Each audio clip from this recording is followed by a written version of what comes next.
Hello and welcome to another Out of Spec Reviews video. Welcome to the backside of our office building and welcome to the new Mercedes EQS. Now you and I have done a ton of videos with EQS. We've driven the rear wheel drive 450 plus, this one, which is the big battery car, rear wheel drive. We've driven the 580 4MATIC, which is the dual motor variant, and we've driven the EQS 53 AMG, all of which we have videos for right on this channel. But we've been increasingly getting more and more comments about infotainment systems, the Hyperscreen, and some of the crazy usability things. And I bet you don't even know half the things this Mercedes can do.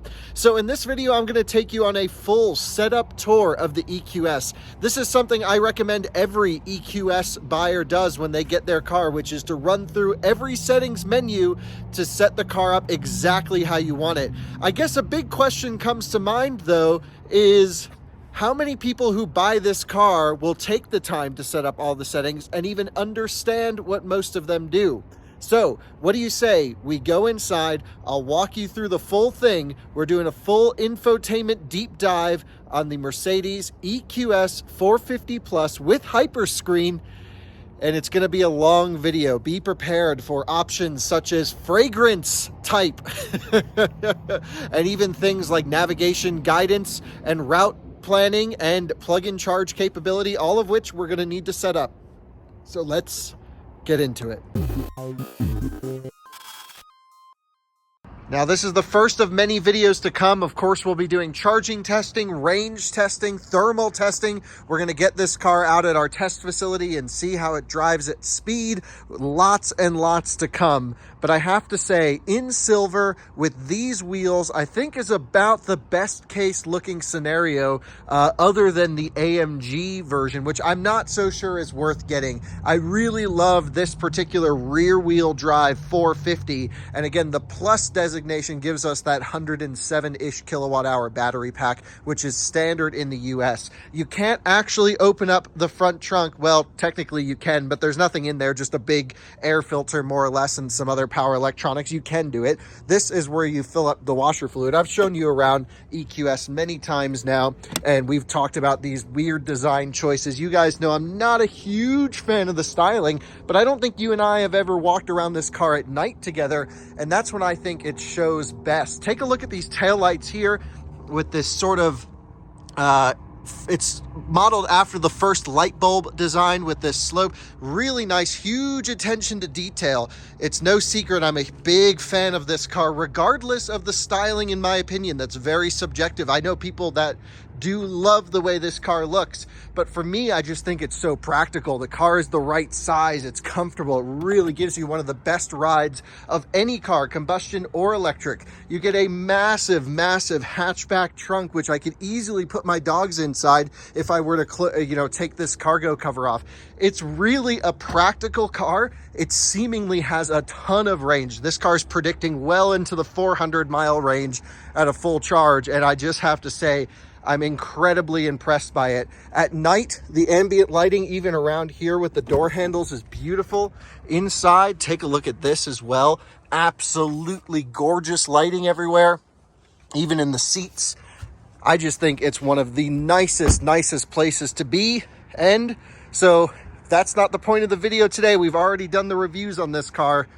Let's go through every setting, feature, and option, and just strap yourselves in. It's going to be a long video. So the first thing you're going to do when you get inside the EQS is you're going to have to set up a user profile. So let's walk through what that process looks like. I'm going to hit add user, and you have to connect it with your Mercedes Me application, which is pretty common for cars these days to have a car and phone hooked up. So let me grab this phone right here and we'll log in to open up Mercedes application.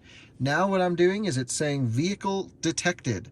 We'll say next. It even shows the color of this car, and it shows all of the vehicle services that are active on the vehicle. So you can see charging. It says charging station overlay, Electrify America 30-minute unlimited charging. Let's look into this, and it says, yeah, each session is capped at 30 minutes and requires a 60-minute break between sessions, and that's already active. This car also has Mercedes Me Charge with plug-in charge capability, so we should be able just to roll up to a EA station and plug in. Then there's also some comfort stuff like voice assistant, infotainment, augmented radio. I mean, just like weird stuff, mini games, I don't even know, Tetris, navigation stuff. So connected light services. It'll actually tell me how long the traffic light is until it goes green, which is super neat.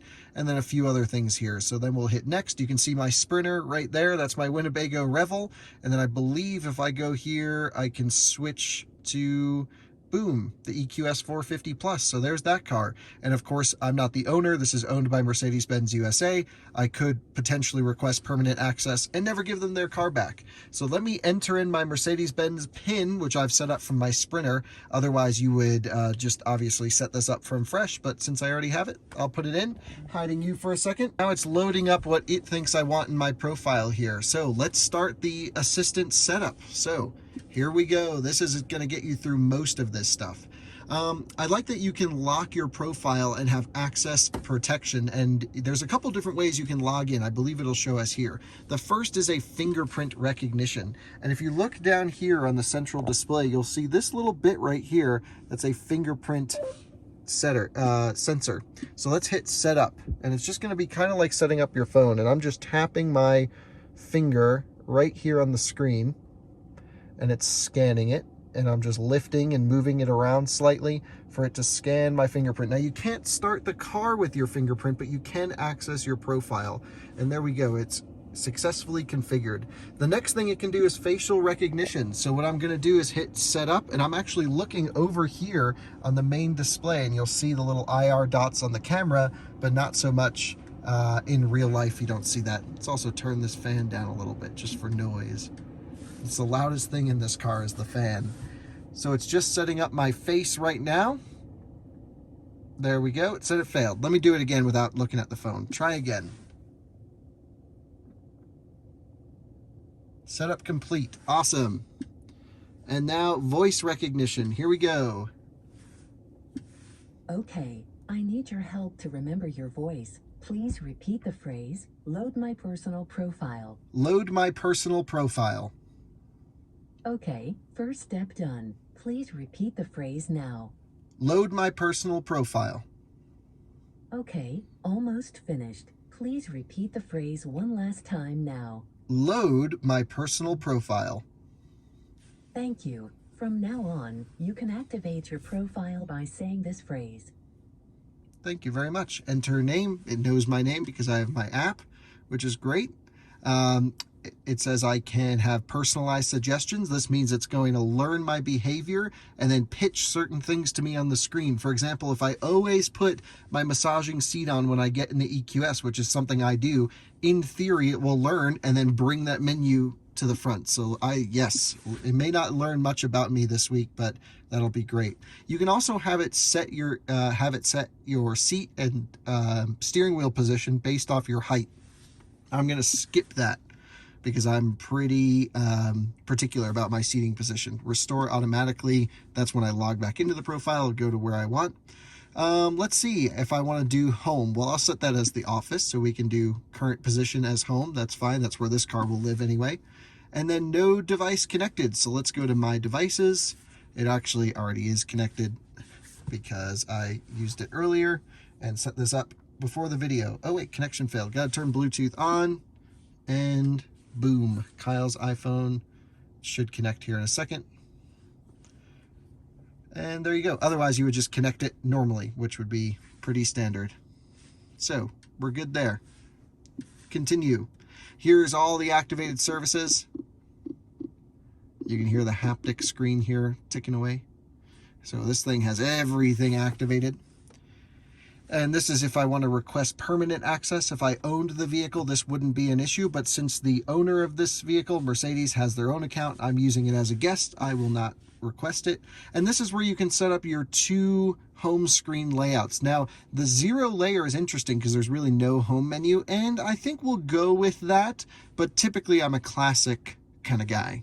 But we'll go with the 0 layer. It's really only in the MBUX Hyperscreen. So there you go. That was the initial setup. Now the fun begins. So now it's time to strap in and go through some more settings. By the way, you can see your user profiles over here on this side, and then I can go into settings right here just for my profile. This isn't even for the car. So we've gone through Setup Assistant. We've got our username. Let's change our user image. What can we set here? Oh, I can wear a hat. I feel like this kind of looks like me. That's definitely more me. And then, so that's kind of cool. We can protect our content with access protection. That's the fingerprint type situation. And we allow synchronization between this and the Mercedes Me situation, and maybe even saving it to the car. So those are our profile settings. If I click EQ in the top left, this is some of our electric stuff. Maybe we'll get into that in a little bit. But let's go to the main settings menu, which is going to be somewhere around here. Where is it? Pull down from the top. So I can share content between the two passenger screens. All settings. There we go.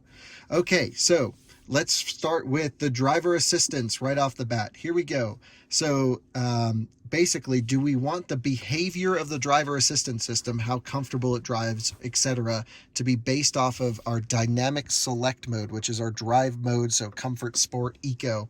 And what I typically like is more of a comfortable, relaxed type situation here in Colorado. Now, if I was in New York, I'd put it probably in dynamic all the time, but here people drive pretty chill. Speed adjustment, we're going to have it at route based. And then do we want it to always set at the speed limit? I think the answer is yes. That way it's not setting to, if we're in traffic, it's not going to set at our current speed, and then you'd have to like hit plus. It'll just go to the speed limit. That seems good to me. Let's keep it there. Active steering assist, definitely on, and active lane change assist, where it will make lane changes with the turn signal, definitely on as well. Collision avoidance. So here's where we can turn our ESP off, but it's not true off unless you get the AMG. It's kind of just back down a little bit. And then there's active brake assist. Let's see, there's also another little settings menu right here. So how early or late do we want this to come on? Typically what I do is just put it to early. I actually, because I test cars, obviously I like to see how the system intervenes and reacts and gets up in my, display here. So I'm going to put that to early, and I like to track how these things react. Also, let's take a look. We have active lane keeping assist. This is where it's going to push you back in the lane. Medium seems pretty good for that. Sometimes on a back road, if you have it too aggressive, it's always pushing you around. So that seems fine. And then advanced support seems that steering and course correction are carried out with broken lane marking. So this would be in a section of road that doesn't have perfect lines. The car is going to do its job to guess. However, you can turn that off. Interesting. And then active blind spot, obviously we know what that means. It's just your blind spot monitoring. Now we get to some other things. Traffic sign assist. This is where it will give us a little warning if we go over the speed limit. Usually I just set this up to 5 miles an hour over, and it doesn't do anything other than, again, I just like to see the thing pop up on the screen. So kind of nice. You won't really see it that much. And you can do visual or audible. Highly recommend just visual, because it'll ding at you all the time. This car does mask the speed though.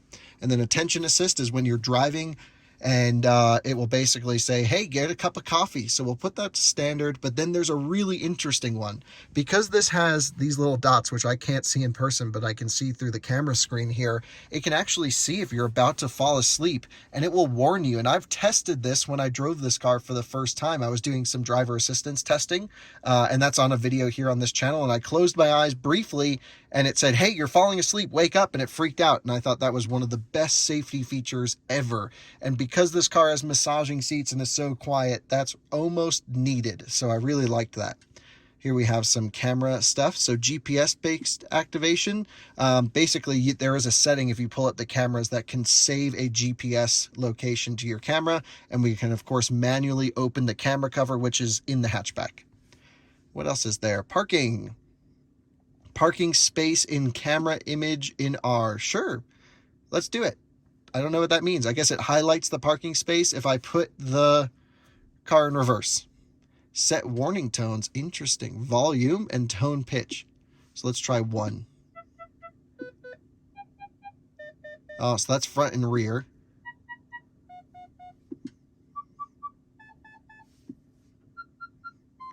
Oh, I think I like 2. 3. Let's go with 3. Okay, so that's just our assistance. Now we get to driving. And speaking of sounds, now we have the sound experience. And to me, in the EQS, they spend a lot of time on the sound experience, but I personally don't like it. It plays an aura on the outside of the car, and then it also does some other things when you're driving. And there's 2 different sounds. There's silver waves. I'm just revving it to give you an idea. And then the vivid flux.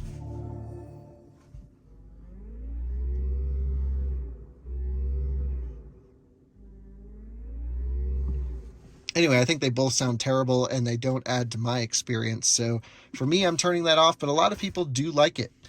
Snow chain mode is interesting. What this does is because this car comes with 10 degrees of rear steer, if for whatever reason you want to turn the rear steering off, you just put it in snow chain mode and then it turns rear steer and locks the wheels straight.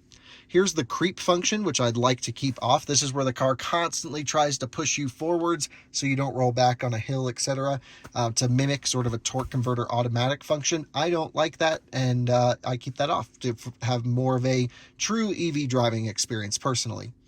Easy entry and exit feature, absolutely. And you can even set your steering wheel and seat position right here when you want to do it. Easy entry, so you can have just one of the 2. I think I'll go for both. And then your roof blind, that little setting closes your shade up here. However, you can do that, of course, just by sliding here up. Oh, whoops, I gotta point the camera. Sliding right here up top can do the same thing. So not sure why that's in there, but maybe if for whatever reason this sensor were to ever break, you have a backup. I don't know, pretty interesting. Occupant protection, belt adjustment. This is when you first get in the car, the seatbelt will tighten and grip to you. I think it's a great safety feature, and I always keep it on, but I do know some people don't like the car to hug you when you get inside. Vehicle protection. Let's see what's in here. So we have an interior motion sensor. Yes. We have tow-away protection on. If your car gets into a collision while you're parked, it will send you a notification. And do you want to have collision photos? The answer is yes. Are there any of those right now? Images can be saved for up to 3 incidents. Ah, look, the car was once on a transport truck inside and it thought it was being bumped into. How about that? And you can see all the different camera angles inside the transport truck. And they had a motorcycle behind it, I guess. That's so interesting. Isn't that interesting? Yep, so there's all of the collision photos that the car thought it had. So it must have hit a bump on the truck or something like that. And then you can upload them. They're not uploaded to Mercedes Me, and then I guess you can view them online or in your app. But that's a really cool feature. It's kind of like Tesla Sentry mode. Yeah, and it's just saved here in the car. Kind of neat. Let's see what else we can find. Acoustic door lock. Oh, excuse me. Automatic door lock when you walk away. Acoustic lock, yes. Goes beep, beep.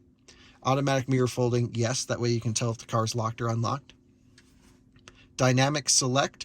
This is when it says, what mode do you want? And I don't want the car to start up and ask me every time because I kind of just like it in full comfort. But you can configure your own. So let's just say, for example, I wanted my own. I want the drivetrain to be sporty because I like it, sharp throttle. Not necessarily sharp, but I should say responsive throttle. Suspension, uber comfort. Steering, uber comfort. ESP, sport for skids. Sound, nothing. So we'll leave it in comfort. Sweet. Well, that's probably how I would drive the car every day, personally. And then if I was going on a long trip, just put it in eco mode for max efficiency. Okay. Lighting. Ooh, dynamic low beam. So this is, where it'll turn when you turn your wheels, which is pretty interesting. Daytime running lights on, absolutely. Projection when opening or closing. Yeah, interesting. So it'll put a projection out on the ground. And supporting projections, spotlights, warnings, and alerts. And it projects additional information onto the road surface. Interesting. So this might be becoming more legal in the US, but you can see it's actually projecting messages on there, not even just, it's just when opening and closing, but supporting projections when you're driving. Hopefully with the new matrix laws, this will happen while we're driving, which I'm really looking forward to. Locator lighting, yes, that's these little lights. Interior lighting delay, sure. And that's like if you walk out of the car, they'll stay on for a second. And exterior lighting delay, 30 seconds seems about right to me. Ambient lighting, here we go. It's got to bring us to a whole nother menu for this. There's a couple different settings. Do you want a singular color throughout the whole vehicle? So let's go, whoops, wrong way. Let's go green for a second. So you can see everything's kind of gone green. Or do you like multicolor, which this one is called Energy Shine. And I guess it changes based off of driving and stuff like that, I think. Anyway, my favorite is Ultramarine. Love this. And it circulates around too. The color is not totally constant. So I think that's wonderful. Brightness, indirect, max, accents, max, light band, max. Oh, that's really bright. All right, I think they had it actually correct. It gets really freaking bright. So I think the light band, kind of want to not distract myself from the outside, but something like in this 12 region seems good to me. Anyway, you can play around with that and you can link all the zones to be the same brightness. But I love that there's, someone took the time to design all this, which is crazy. And then of course you can have it do different effects. So operating feedback, here's all the things. You can have it change when you go climate. So if I go warmer temperature, you'll see it goes red. If I go colder temperature, you'll see it goes blue, and et cetera, et cetera. So I think that's interesting. I'd be curious to see what the charging one does when we plug it in, so I'll turn that on. There's also warning support. So this is like if things happen, blind spot, lane keep, active brake assist. So if you're about to hit something, it'll flash red to get your attention. That's really nice. And multicolor animation, that's what's going around right now. So love that. So that's everything there. Let's go back to our settings, but that pulled us out of our settings. So we got to go back to all settings and light. And I believe that was the end of the ambient lighting. Now we get into our system settings. You guys still with me? Because it is crazy what this thing can do. First off, you can have your voice assistant. You can even change, sort of what it's called, and it'll know who's calling who. But I actually don't like the Hey Mercedes thing so much. And that's mostly because of every time I review the car, she starts coming up whenever I mention Mercedes. So I keep that off personally. And then you can just hit this button right here on the steering wheel, this little push to talk button. Let's see. Voice assistant becomes active even without your speech. If range is low, telephone is forgotten, or profile activation, it'll talk to you. It'll say, hey, your vehicle range is low. Yeah, I think that's not a bad idea. And then driver camera on for sure. And that's, this looking at me type situation. And it can actually look where I'm looking and do a whole bunch of stuff with my eye tracking, which is great. It'll even do driver assistance with eye tracking in certain scenarios. Suggestions are great, so that's really sweet. What does this setting do? These are all the things it can suggest.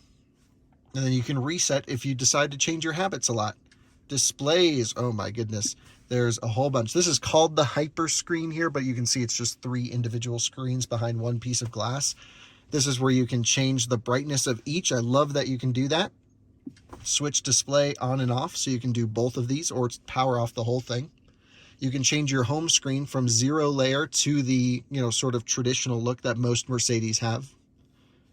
You can change this display image to a whole bunch of things. Now, this is the only one I find useful, which is the altimeter and your compass, but you can have it display the cool concept car, the one everyone wishes that we did get. Yeah, some cool Mercedes concept images here. Personally, I think at nighttime, this one looks the coolest. But I'm sort of obsessed with knowing my elevation living in Colorado, so I'm going to keep that one there. You can change kilometers or miles, and one of my favorite things is actually the additional speedometer, which puts this little blurb right here and keeps everything in miles as normal, doesn't get anything, just lets me practice my conversions all the time. So I love that. And then graphical goodies is so interesting. I actually was driving an EQS AMG. I forget what it was. Was it Thanksgiving? It was something like that. And Valentine's Day. I don't remember. But anyway, it came up on the screen with like a welcome to fall. Oh no, it was Halloween, and it had like Halloween things. So it's like a kind of a fun holiday type situation. It puts the car in a certain mode for it. I think it's kind of funny. Let's see what else we get. Language. You have a whole bunch of different languages you can program in. Keyboards, same thing. Keyboard languages, a whole bunch. We'll keep it in English. Handwriting recognition. You can change. All this I would pretty much just keep standard. You can reset your dictionary. Acoustic feedback when I touch things, off. I hate that. Display haptics. I know they put a lot of work into it, but off. I just want to touch the screen and operate like my phone where it's awesome. And then fast touch control sensitivity. So this is like when I go boom, boom, boom, boom, boom. It's awesome. So I love that I can adjust that because haptics and noise when I hit things drives me nuts. Audio. So this is, we already set our parking tones. This is our ringtone and call volume. You can adjust it in real time. Whoops, backed ourselves out of that. Sorry about that. Let's see, voice output. This is like how loud do you want the lady to be. Entertainment. Okay, let's talk about the sound settings in this car. This car has the Burmester sound system, and it's pretty good. Pretty dang good. Let's set up our personal sound profile, shall we? This takes a little while, but let's do it. My personal comfort volume.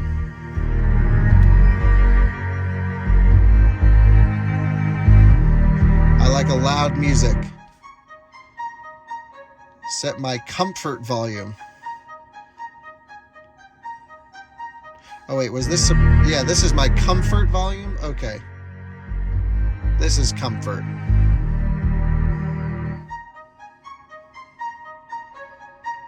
Nice. And then balance. Do I want bass heavy or treble heavy?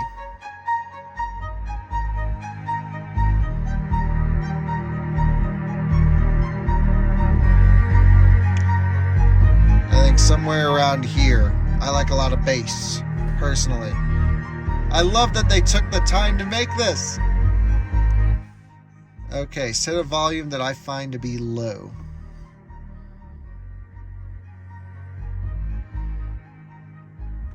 That seems low. Select the sound that I find to be balanced.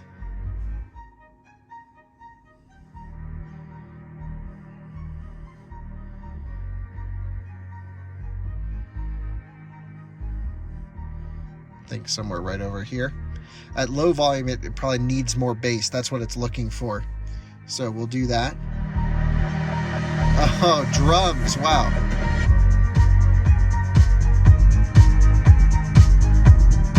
Yeah, I like drums right about here.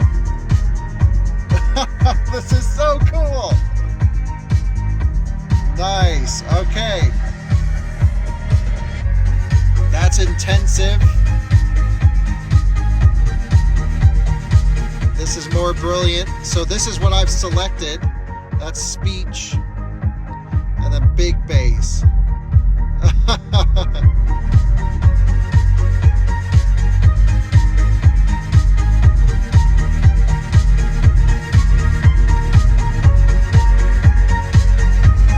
I'd say that sounds pretty good to me. I was close. How about that? That's amazing.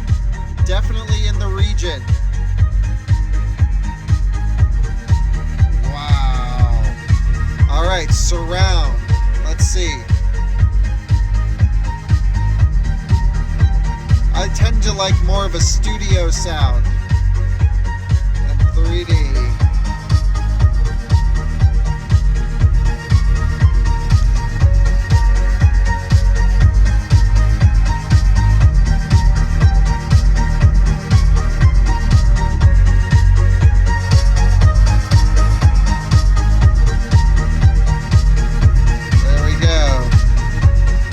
Select my preferred bass.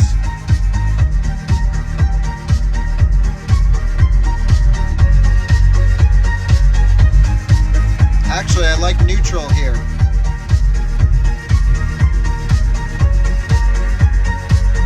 Yeah. And then press the button to compare with our previous setting. Wow. So that's what the car wanted. So much better. Wow, that is amazing. I just tuned the sound system to exactly what I wanted. So I don't think I need to touch the equalizer because I kind of done that in my sound profile.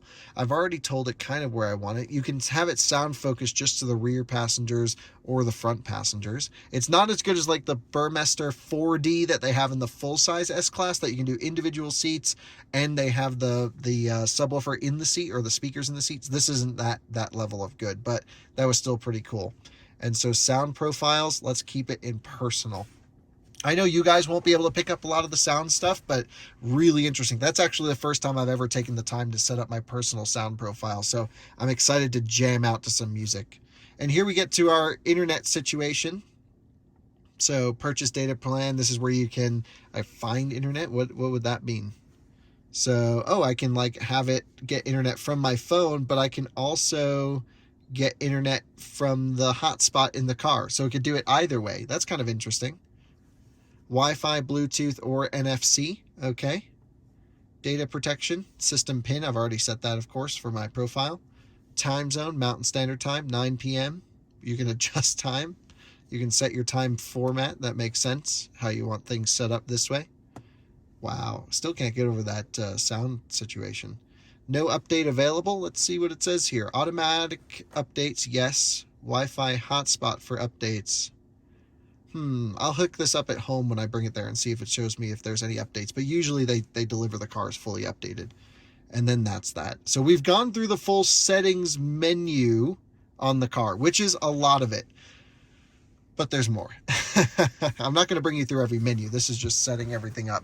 But let's see if there's any EV specific settings, because I know there is. First of all, you can set your max charging limit from 50% to 100% in 10% increments. I tend to recommend an 80% charge every day.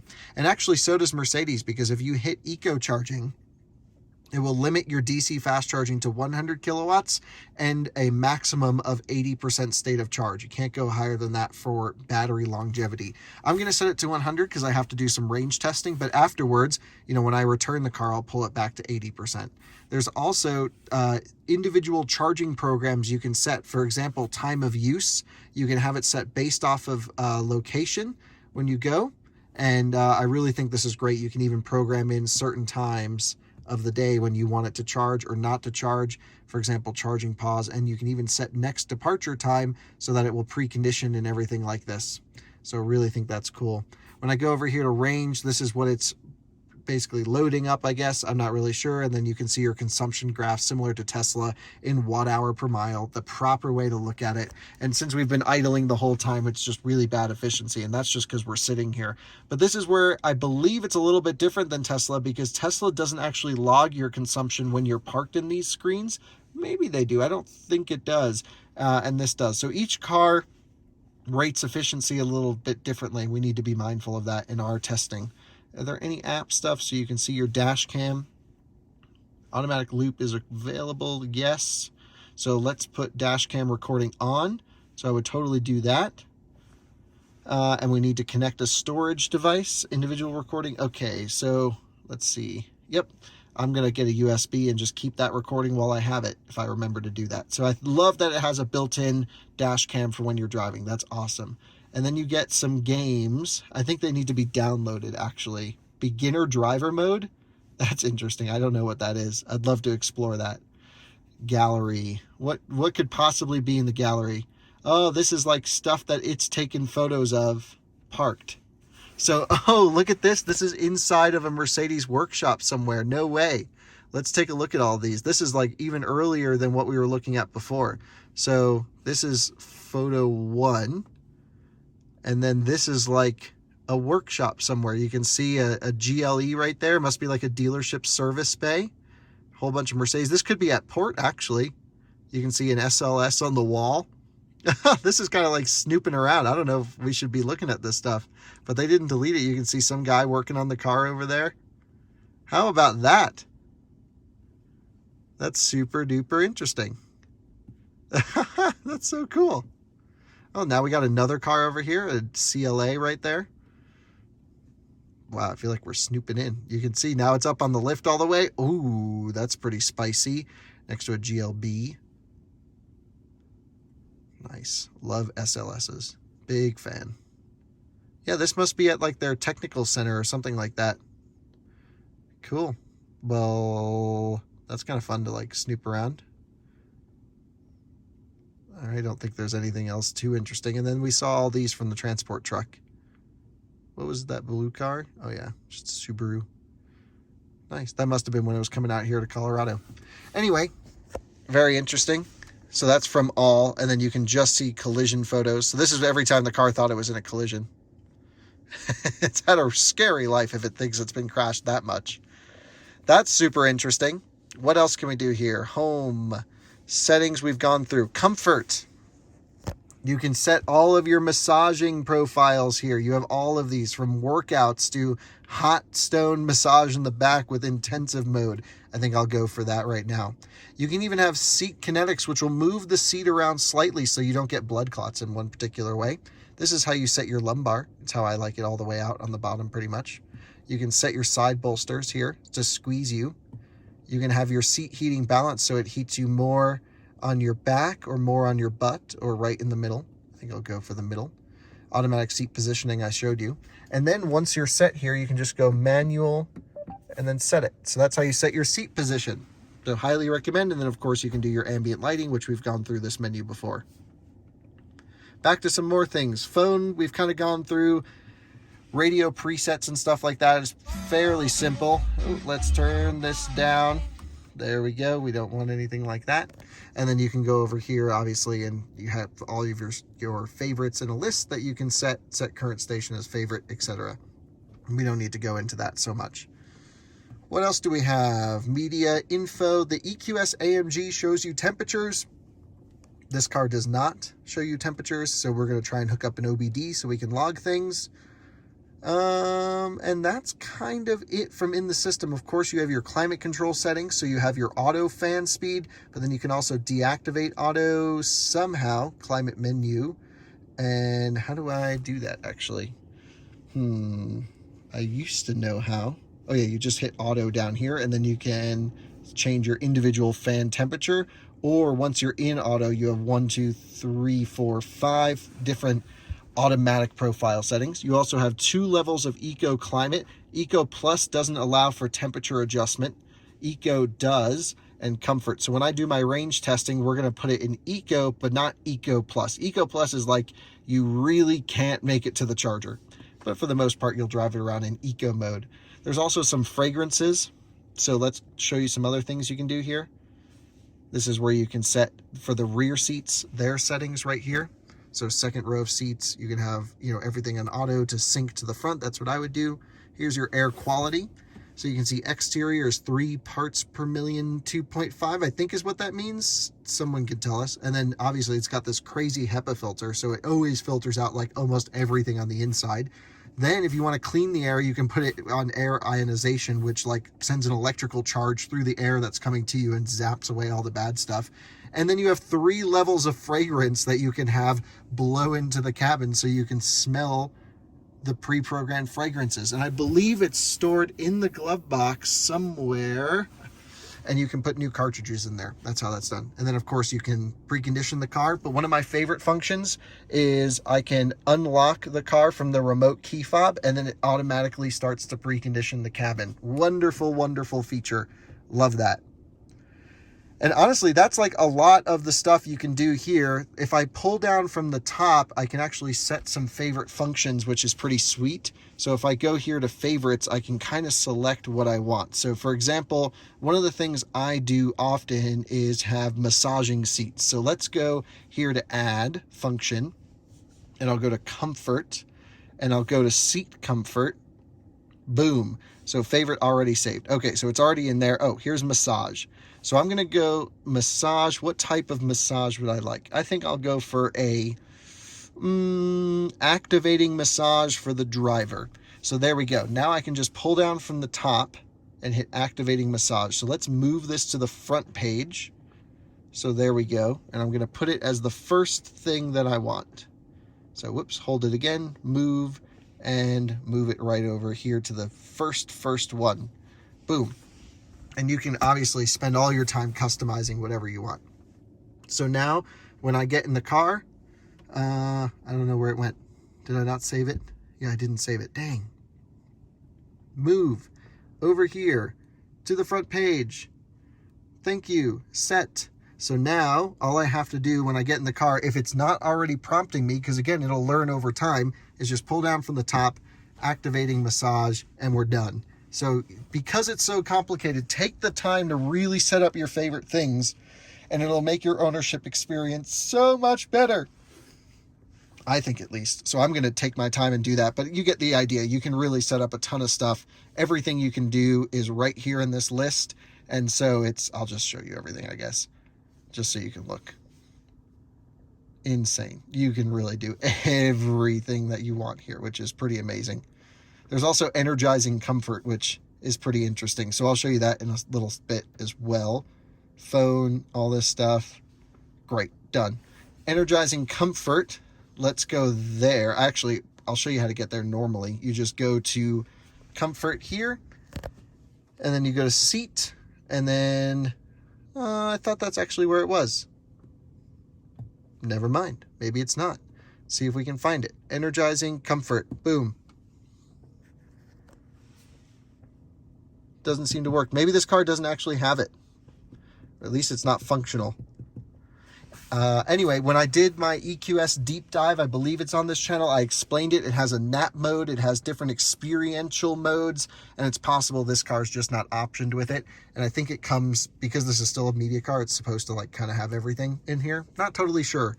I have to find that, why it's not working. I don't have an answer. Anyway, that's this screen. Then there's this screen, which runs on a totally separate operating system. And I need to sit in the passenger seat for that. So I'll show you that later on. But then you get this infotainment screen here in front of the driver, and that's controlled via these buttons over here. So the first thing you can choose is what type of display would you like. And I think this one's really freaking ugly. And I think this one's really freaking ugly. And I think this one is really freaking annoying and just like way too in your face. And I think this one's pretty good on the highway. It's very autopilot-like. And then servicing, I don't know why this is another menu, but it's like all of your service components. So you have it there. But what I do is I just keep it on classic because I like dialed screens. And I think even this is a little bit exciting for me to have this glow. I'm not so into that. And within that, you can put all of your different, displays in the middle. And all I'm doing is cycling through with my thumb here. So you can change all of that, of course. And then even you can make some things bigger or smaller. So I can go up to, I don't know, to show you. Oh, we'll just do the map, for example. And then you can see I can have this here. I can click in. Maybe not. Anyway, so you can also change your heads-up display to have different things from just minimal speed to sporty stuff to normal to augmented reality, which I kind of like, eco display. And then, of course, you can change your settings, which is like how high up do you want it? And so these are all the things you need to keep in mind. That'll be personal preference. So make sure you set all that. And if you don't like it, you can just turn it off entirely. But I think it's kind of cool, and I'll keep it on augmented reality, which gives me the most amount of information up there. So that's this display right here. One of the things I think a lot of Tesla owners will like is this assistance view. And then let's see if I go, over here to assistance, select in, you really get this, again, Tesla-like screen, which a lot of owners I think will like quite a bit. So that's the screen. You have the wheel here. You have your heat and AC seats. I can even control the right seat from this knob here. By the way, the harder you press this, the quicker the seat will go. If I press lightly, it goes slow. If I push harder, it goes faster. Also, just a little fun thing for you. If you have your air conditioned seat on and you're cruising and you come to a stop, it turns down the fans in the seat so you don't hear them as much. It's just little things like that Mercedes does. And I love this ambient lighting everywhere. So let me get out. Let's hop over and look at this passenger seat. Seems like a good idea, don't you think? To try it out at least. I don't know if it'll let me do it from my own person. From my own person. If I'm the only person, I should say. But let's run over. This is a 30-minute setup window. And we haven't even covered everything about the car. This is just getting it ready. So here I am. I'm sitting here. It gives me this option to turn it on. Boom, which is great. I'll go EQS guest. Obviously, you can't have the same user as the driver because you're two different people. Thank you, lets me know everything. And then I have a totally separate control system. Whoops. Let's just turn that off. Fans are going crazy. And I have basically regular MBUX from a standard Mercedes. So you have all of the things. I can control the driver and passenger seat massaging, for example, which is wonderful. So let's go to wave massage. We'll put it on for driver and passenger intensive. So you can do almost everything over here. I can look at all the data. I can set our charging stuff. Everything that you can do pretty much on the left, you can do here on the right, which is pretty sweet.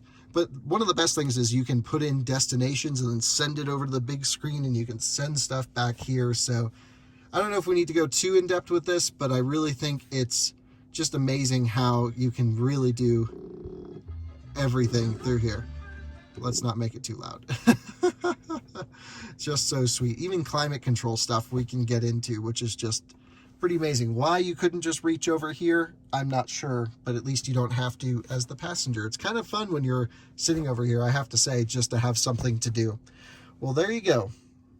And well, there you have it. I didn't even touch on every little thing because there's a whole bunch of navigation settings you can get into with how you want your route planning to go, etc. I mean, you get the idea. There's so much, but I really think that's what's to be expected from sort of this very German way of luxury. What I'd love to know from you guys, though, is are the target audience folks going to understand how to use half of this? Are they going to take the time, or are they just going to walk in and say, give me the most comfortable cruiser EV on the market, get this and just drive it normally and not ever look? I don't know. I have to say, I even learned a few things, such as setting up that sound profile, that I'm really blown away with. There's even more. I could probably go on for another 20 minutes if I poke around in the system, but I just think it's truly incredible. For me, I absolutely love this stuff. But again, I'm sort of young and into tech, and I think this is more of an older audience, especially considering the price. You need to be established to go for something that's this kind of money. I just am curious how many people would take the time to learn. I know my mom, for example, who's been an S-Class owner for years and years and years. She's not driving one currently, but even growing up, she would have one. And I can't think she's ever entered into a settings menu once. But again, that's just my little bubble of knowing one S-Class owner. Anyway, there you go. I think the EQS is a truly insanely stellar vehicle. I love the customization. I really enjoy driving this as well, and we'll have videos on that coming. I know this was a long one, but if you're buying an EQS, let me know if this was helpful at all to you in setting up your car as you get excited for your delivery, because they're trickling in small numbers, but they're still coming into the US. We'll see you again soon on an Out of Spec Reviews video. Thanks so much for watching. Bye-bye.